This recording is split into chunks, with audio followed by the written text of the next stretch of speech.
Kalau setiap kata yang kita tuliskan ini dosa dan maksiat, Allah hukum kita, habis. Sudah habis kita. Berapa ucapan yang kita ucapkan? Apakah anda bisa jamin segala ucapanmu 100% bersih? Tidak bisa. Ada yang anda ucapkan tanpa sengaja membuat orang lain tersinggung, itu dosa.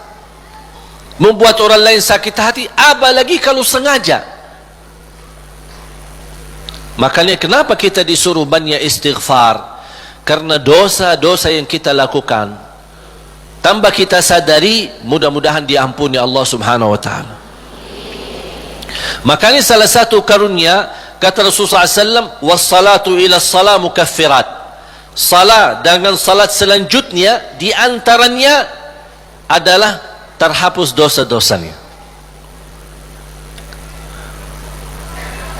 Dari hari Jumat ke Jumat berikutnya, terhapus di antaranya dosa-dosa kita. Dari Ramadan sampai Ramadan yang akan datang, terhapus dosa-dosanya di antaranya. Dan ini kan karunia dari Allah. Kalau bukan karunia ampunan dosa-dosa itu, antara salat, antara azan dan iqamah, antara Ramadan sama Ramadan, antara Jumat sama Jumat, aduh, dosa kita bakal banyak sekali.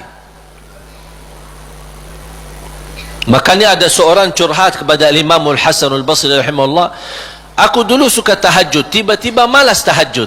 Apa jawab beliau? Terikat dirimu dengan dosa. Yang membuat kamu berat bangun tahajud dosamu, bukan malas. Ada orang, kok kenapa malas? Bukan malas, tapi ada dosa yang kita lakukan. Barangkali belakangan kita sering membuat hati ibu kita sakit. Ibu mengharapkan sesuatu, tapi kita malah menolak, membuat dia tersinggung. Di saat kita duduk bersama ibu, kita tidak merasa hatinya tersinggung. Kita pergi tidur malam hari, kok dah bangun tahajud. Oh, ternyata dosa kesinggungan hati ibu membuat kita terikat, tidak bisa bangun tahajud. Apalagi dosa yang sengaja kita lakukan. Jadi ketika kita merasa kekurangan ibadah, segera bertaubat dan istighfar. Karena kekurangan ibadah bukan karena malasmu, bukan karena merasa diri sudah bosan beribadah, tidak. Pasti ada dosa.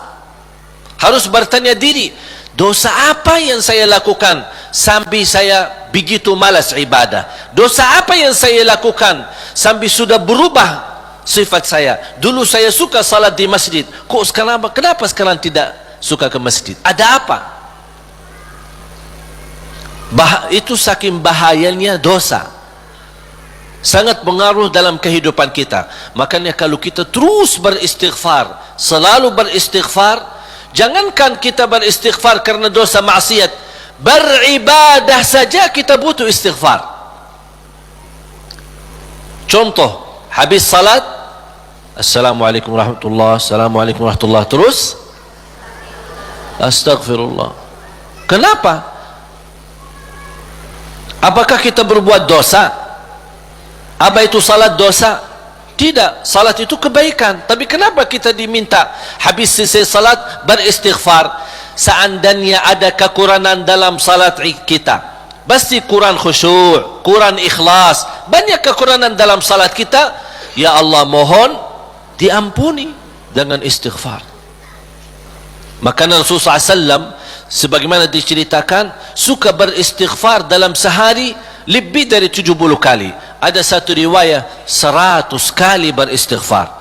Bahkan kata Abdullah bin Umar radhiyallahu anhuma, saya duduk satu majlis sama Rasul, saya suka mendengar bisikan Rasul beristighfar, Rabbighfirli wa tub alayya innaka antat tawwabul ghafur. Rabbighfirli wa tub alayya innaka antat tawwabul ghafur. Ada satu riwayat, Rabbighfirli wa tub alayya innaka antat tawwabur rahim. Dalam satu duduk, sekali duduk 100 kali, kata Abdullah bin Umar, saya mendengar bisikan Rasulullah SAW beristighfar seperti itu. Rabbighfirli wa tub alayya innaka antat tawwabul ghafur. Sudah hafal belum? Coba. Rabbighfirli wa tub alayya innaka antat tawwabul ghafur. Memohon ampun, mohon diijabah dan diterima taubatnya. Allah Subhanahu wa taala Maha penerima taubat dan Maha Pengampun. Bapak Ibu jamaah sekalian dimuliakan Allah Subhanahu wa taala. Kembali lagi, semua berdoa. Jangan ada yang ragu-ragu terhadap doanya. Dan ingat, doa kita pasti diijabah walaupun proses melalui 3 hal. Doa pasti diijabah walaupun proses melalui 3 hal. Yang pertama, diijabah doa kita menolak takdir yang buruk, menghilangkan takdir yang buruk. Contoh, kita memohon, ya Allah kasih aku jodoh, tapi jodohnya belum datang. Ternyata dalam takdir, karena kita sering berdoa meminta sesuatu, Allah sudah ijabah, tapi Allah memilih daripada memberi jodoh, ada yang lebih daripada itu. Apa? Ternyata ada takdir yang jauh lebih buruk daripada jodoh yang kita minta. Makanya Allah geserkan takdir buruk itu karena doa kita. Turunnya bala, turun bala dari langit. Bala turun dari langit. Doa naik dari bumi, dari kita. Pas di udara bertemu, bala sama doa berantem. Perkelahian antara doa sama bala. Yang kalah siapa? Bala, dan doa naik. Artinya bala tidak jadi turun. Itu saking kuatnya dan berkahnya doa kita. Berarti doa pasti diijabah. Proses pertama, doa yang kita minta Allah belum ijabah secara langsung sesuai permintaan, tapi Allah menolak sebuah bala yang kita tidak tahu. Misal, tertulis dalam takdir kita hari ini akan kena kecelakaan motor, tapi ternyata doa kita tidak pernah bilang, ya Allah selamatkan saya dari kecelakaan motor misalnya. Kita dah berdoa seperti itu. Tapi karena Allah melihat dalam takdir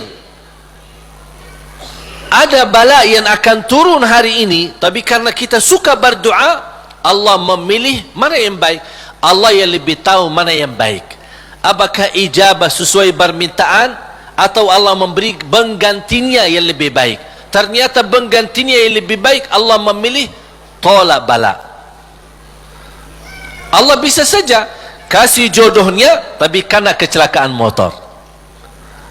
Nanti merasa nyesal. Aduh, baru sudah nikah atau ketemu jodohnya malah dirawat di rumah sakit. Kesal nggak? Merasa aduh gimana gitu. Makanya percaya jamaah sekalian, pilihan Allah itulah yang terbaik. Ada orang minta sama saya, boleh nggak saya berdoa? Saya suka sama seorang misal, saya jatuh cinta sama dia. Boleh nggak saya berdoa, ya Allah aku minta dia, si fulanah itu, si ini. Boleh nggak saya berdoa seperti itu? Saya jawab apa? Kira-kira jawab apa? Boleh saja, tapi saya usulkan, serahkan aja kepada Allah. Dan apa? Ya Allah, kalau memang dia baik bagi saya, mudahkan. Kalau tidak baik, ganti yang lebih baik. Tapi gimana aku jatuh cinta sama dia? Nah, itu beda urusan.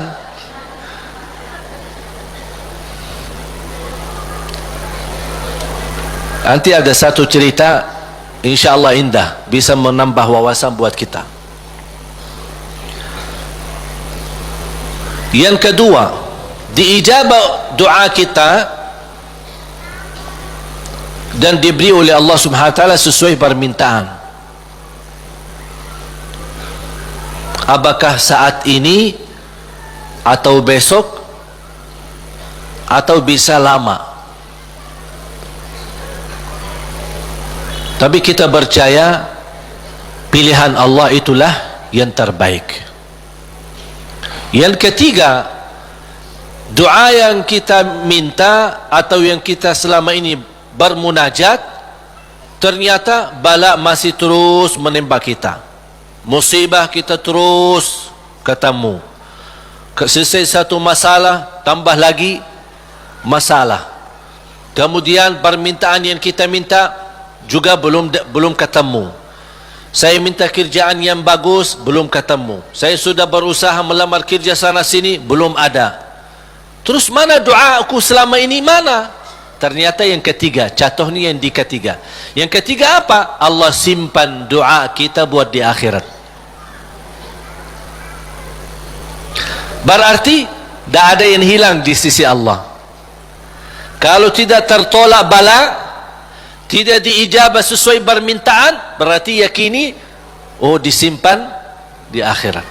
Sahabat dan orang salih lebih suka doanya selama di dunia disimpan buat akhirat, karena di akhirat bakal lebih butuh bantuan dan pertolongan Allah dan berkat doa kita. Faham? Walaupun sifat manusia ingin melihat secara langsung, minta, ya Allah minta rumah, ada rumah, minta ini, ada ini. Mohon maaf Bapak Ibu, kalau Allah ijabah atau berikan sesuai permintaan kita, nanti kita berhenti berdoa. Apapun yang kita minta, ya Allah aku minta mobil, dapat mobil. Minta kerjaan, dapat kerjaan. Minta jodoh, dapat jodoh. Minta rumah, dapat rumah. Mau haji, dapat haji. Terus segala yang kita minta dapat. Habis, dah ada minta lagi. Terus berdoa enggak? Dah ada berdoa. Tapi kalau Allah belum kasih, kita doa lagi enggak? Doa, minta lagi. Coba kata Umar bin Khattab, ketika anda berdoa jadi seperti anak kecil. Anak kecil kalau dia minta sama ibunya gimana? Nangis gak? Berhenti nangis sebelum dikasih? Belum kan? Dia nangis sampai begitu dikasih gimana? Berhenti gak nangisnya? Anda harus seperti itu. Doa nangis, ya Allah belum kasih, aku nangis lagi dong. Belum dikasih, nangis lagi, sampai Allah berkenan kasih. Dan ini sebenarnya bukan tujuannya Allah kasih atau tidak, tapi ingat, titisan air mata ini yang menangis karena Allah akan selamatkanmu dari siksa neraka Jahannam. Rasulullah SAW bersabda, وَعَيْنٌ بَكَتْ مِنْ خَشْيَةِ اللَّهِ حَرَّمَهَا اللَّهُ عَلَى النَّارِ لَا تَمَسَّهَا النَّارِ. Barang siapa yang menangis karena Allah, akan Allah haramkan jasadnya disentuh oleh neraka Jahannam. Berarti kita tidak rugi, tidak ada rugi. Biarpun tidak diijabah, ternyata titisan air mata berharga, bisa menjaminkan kita selamat dari siksa neraka Jahannam. Mau apa lagi? Nangisnya berharga, doanya pasti diijabah, dan cukup dari doa kita sudah membuat ibadah atau membawa sebuah ibadah yang dicintai Allah, karena Allah suka bisikan hamba. Apalagi kalau lama tak berdoa, Allah merindukan suara doanya kita. Apalagi doa yang tulus dan ikhlas. Makanya kadang-kadang kalau kita tidak diberi doa, atau tidak beri permintaan, atau tidak beri permohonan kita, terus kita berdoa terus sampai diuji, sampai di macam-macam, sampai kita merasa sudah tertekan, tidak kuat.